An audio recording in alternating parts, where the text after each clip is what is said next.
ఏం లేదత్తయ్య, పప్పు బెండకాయ వండుతున్నాను అని అంది. అవి చిన్నప్పటి నుంచి తినడం నాకు ఇష్టం లేక నాకు క్యాబేజీ చేసి పెట్టు అంటే మూతి మీద వాత పెడతా ఉంటుంది. లేదత్తయ్య, సపరేట్లు సపరేషన్లు అంటూ మాట్లాడింది. అవును, అందరికీ ఇవే కూరలు అంటే అవి నేను తినను, నాకు సెపరేట్ గా వండి పెట్టొచ్చు కదా అని అడిగాను. అది తప్ప అత్తయ్య?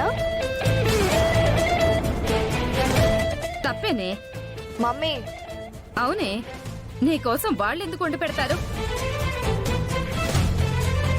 అలాంటవేంటి సుశీల? అవునదినా, నా కూతురంటే నీకిష్టం. అది ఇంటి కోడలవటం వీళ్ళెవరికీ ఇష్టం లేదు కదా. వైష్ణవి, అయినా నీకేదైనా కావాలంటే నువ్వే వండుకో. నాకు వంట రాదు కదా మమ్మీ. అప్పుడు నాకు చెప్పవే, లేదా మంచినీళ్ళు తాగి పడుకో.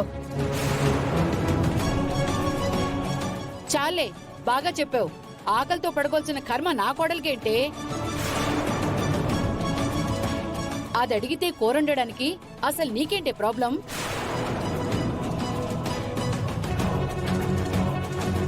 చూడు, ఈ ఇంట్లో మీరెంతో అది కూడా అంతే.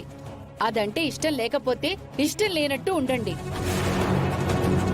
అంతేకాని దాన్ని ఏడిపించడాలు సాధించడాలు చేస్తే ఊరుకోను. అర్థమైందా?